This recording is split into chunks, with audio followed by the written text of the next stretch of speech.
Okay. हाय, आई मनीष। और start करते हैं chapter 4 Nitin Sangwan sociology. Social facts पढ़ रहे हैं हम, डर्कहाइम पढ़ रहे हैं हम, उसके पार्ट 2 सोशल फैक्ट्स। डर्कहाइम जब आप देखिएगा, he was highly influenced by the approach of natural scientists, and inspired by that he tried to understand society in terms of some universal laws। होता क्या है कि उस समय फिलॉसफी और बाकी डिसिप्लिन्स के साथ सोशियोलॉजी की भिड़ंत चल रही थी। तो उस समय सोशियोलॉजी को एक अलग डिसिप्लिन के तौर पर खड़े करने के लिए डर्कहाइम आते हैं, और वो साइंस से इंस्पायर्ड होके वो डर्कहाइम में साइंस मेथड का इस्तेमाल करते हैं और सोशियोलॉजी को एक अलग डिसिप्लिन के रूप में खड़ा करते हैं। उनका एम था साइंस बनाना सोसाइटी का। तो इसके लिए वो साइंस के तरीके को इस्तेमाल करने का सोचते हैं और उसी को इस्तेमाल करते हैं।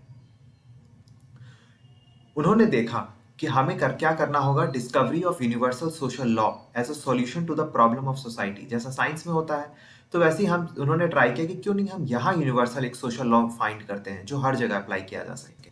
और इसके लिए उन्होंने डोल आउट खोजा, सोचा कि हमें भी यहाँ यूज करना होगा the concept of social fact, जैसे कि साइंस में होता है नेचुरल फैक्ट का यूज। तो सोशल फैक्ट को उन्होंने देखा as akin to natural facts. His theory of social fact was significant according to Susan Jones in her What Does Durkheim Mean by Thing? It was crucial in separating the new discipline from philosophical discourse। अब इन्होंने क्या किया कि इन्होंने try किया कि हमें science से अलग करना है सोशियोलॉजी में, तो साइंस वाला कंसेप्ट यहाँ लगाना होगा। जैसे साइंस में होता है सोशल नेचुरल फैक्ट, वैसे ही हमें क्या खोजेंगे सोशल फैक्ट। सोशल फैक्ट की मदद से हम स्टडी करेंगे और एक यूनिवर्सल लॉ बनाएंगे जो कि अलग अलग जगह सोसाइटी में अप्लाई किया जा सकेगा, और उससे हम सोसाइटी के प्रॉब्लम्स को सॉल्व कर सकेंगे। तो इसके लिए यही हुआ कि पहले हमें क्या करना होगा, सोशल फैक्ट्स ढूंढना होगा। ठीक है। अब उन्होंने कंडीशन दिया कि अगर हमें साइंस बनाना है सोसाइटी का, तो हमें ये 5 चीज़ों को फॉलो करना होगा। पहले तो हमें किसी स्पेसिफिक सब्जेक्ट मैटर पे फोकस करना होगा, ना कि एक सोसाइटी के हर चीज़ को हम पढ़ते चलें। जैसे फॉर एग्जांपल रिलीजन, एक subject matter, specific subject matter, उसको पढ़ते हैं। उसमें आइडेंटिफाई करते हैं general types rather than identifying individual types. ठीक है, rather than describing individual types. उसके बाद कोई एक ऐसा डेफिनेट एंड ऑब्जर्वेबल चीज़ को हम एक्सप्लोर करेंगे, जैसे रिलीजन, जिसको हम देख सकते हैं अपने रोज़मर्रे में, हम उसे ऑब्जर्व कर सकते हैं, डेफिनेट है। और उस बेसिस पे हम एक लॉ बनाएंगे और उसी से ट्राई करेंगे साइंस की तरह हम उसको चीज़ों को समझा सकें, साइंस की तरह अप्रोच रखें। ठीक है। अब क्या होगा, क्या हमने पहले जैसे बताया, डर्कहाइम क्या करते हैं, अपना जो अप्रोच अपनाते हैं उसमें सोशल फैक्ट के बारे में वो सबसे पहला अप्रोच क्या करते हैं कि वो एक डेफिनेशन देते हैं, एक तगड़ा डेफिनेशन, जो कि उनका अप्रोच का सबसे पहला किस्सा रहेगा, सबसे पहला स्टेप रहेगा। He defined social fact as social fact are ways of acting, thinking and feeling which are external to the individual and which are endowed with the power of coercion by reason of which they control him। He considers social fact as those phenomena which exist outside the individual as a force which coerces the individual to think, act and feel in a particular manner। The task of sociology is to identify and study such social phenomena or social fact। उन्होंने बताया कि social fact ऐसी चीज़ें हैं जो कि हमारे अंदर, हमारे बाहर एग्जिस्ट करती है, एक इंडिविजुअल के बाहर एग्जिस्ट करती है, और वो अपने तरीके से व्यक्ति क्या सोचता है, क्या फील करता है, क्या करता है, उसको वो अफेक्ट करती है। और ये उसके बाहर है, ये उसके अंदर नहीं है, ये सोसाइटी का पार्ट है। ठीक है। सोशल फैक्ट को समझने के लिए उन्होंने उसके 4 फीचर्स बताए।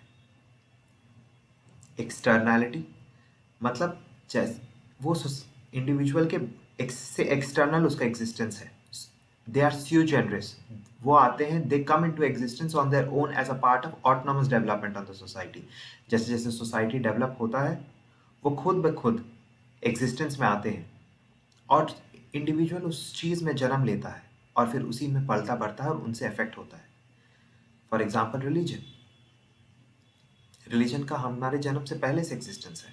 मगर हमने जब जन्म लिया, हमने उसमें सोसाइटी में जन्म लिया, रिलीजन ने हमें अफेक्ट किया और हम उसके तौर तरीके फॉलो करने लगे। यहीं से आता है कंस्ट्रेनिंग, वो हमारे तौर तरीकों को कंट्रोल करता है और ये चीज़ें दिखती हैं, they are constraining influence over the individual action and the constraint is in the nature of coercion.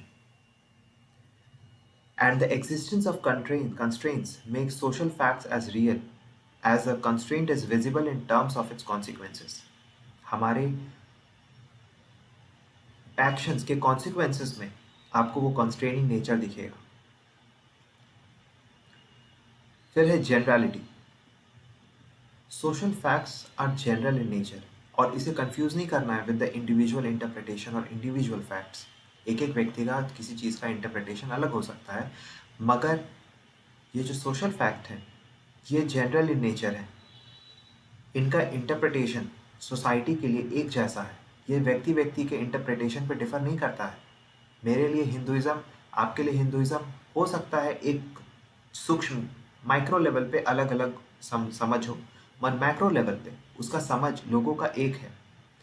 These are in form of generalized perception which is understood by all religions in the same manner, all individuals in the same manner. Durkheim rejects the study of exceptions and focuses upon identification of general types. तो वही उन्होंने कहा, हो सकता है कि कुछ कुछ चीज़ें एक्सेप्शंस हो कुछ, मगर हमें जो चीज़ कॉमन है उन चीज़ों को पहचानना है और उन चीज़ों से उस सोशल फैक्ट को समझने का ट्राई करना है। Independence. Social fact are independent of the will of the individual. Individual cannot change social facts. Rather, the opposite is true. Social facts हमारे और आपके इच्छा पे डिपेंड नहीं करते हैं और हमारी इच्छा के अनुसार वो चेंज नहीं होते। हाँ, मगर सोशल फैक्ट से हम अफेक्ट होंगे।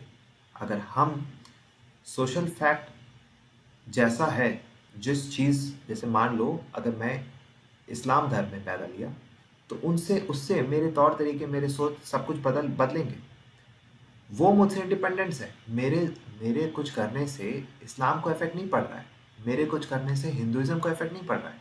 हाँ, मगर उससे मुझ पे इफेक्ट पड़ेगा। तो इस तरह हम देखते हैं डर्कहाइम ने सोशल फैक्ट को इंडिविजुअल के ऊपर रखा। ठीक है, वो इंडिविजुअल के व्यक्तित्व के ऊपर है। According to him, social facts are not abstract phenomena and they can be visualized as objective reality. वो पूरी तरह एब्स्ट्रैक्ट नहीं है और उसको आप महसूस कर सकते हो। उनका कुछ ऑब्जेक्टिव, उनका एम्पिरिकल, उनका कुछ स्टडी किया जा सकता है, मगर डायरेक्ट नहीं स्टडी किया जा सकता है। तरीका क्या है, उन्होंने देखो, आगे हम देखेंगे कैसे यहाँ ये बात करते हैं कि डर्कहाइम कहते हैं दो तरह के सोशल फैक्ट एग्जिस्ट करते हैं, दो तरह के फैक्ट एग्जिस्ट करते हैं। सोशल फैक्ट, एक मटेरियल सोशल फैक्ट और नॉन मटेरियल सोशल फैक्ट, और वो दोनों के बारे में डील करते हैं, मगर उनका मेन फोकस रहता है नॉन मटेरियल फैक्ट पे। जहाँ वो, जैसे for example material social fact हो गए जैसे कि styles of architecture, division of labour, ये सारी चीज़ें। मगर he concluded that the earlier societies were held together primary by non social fact, और जैसे वो मटेरियल सोशल फैक्ट को डील करेंगे, वो धीरे धीरे उसी की मदद से फिर वो नॉन मटेरियल फैक्ट के तरफ आएंगे और उसके मदद से फिर उसको समझेंगे। Thus, he saw social facts along a continuum of materiality.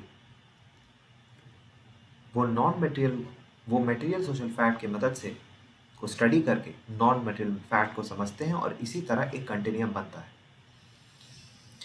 He usually begins by a study focusing on material social facts which are empirically accessible in order to understand non-material social facts which are abstract in nature and hence difficult to grasp and can be studied only indirectly with the help of material social facts.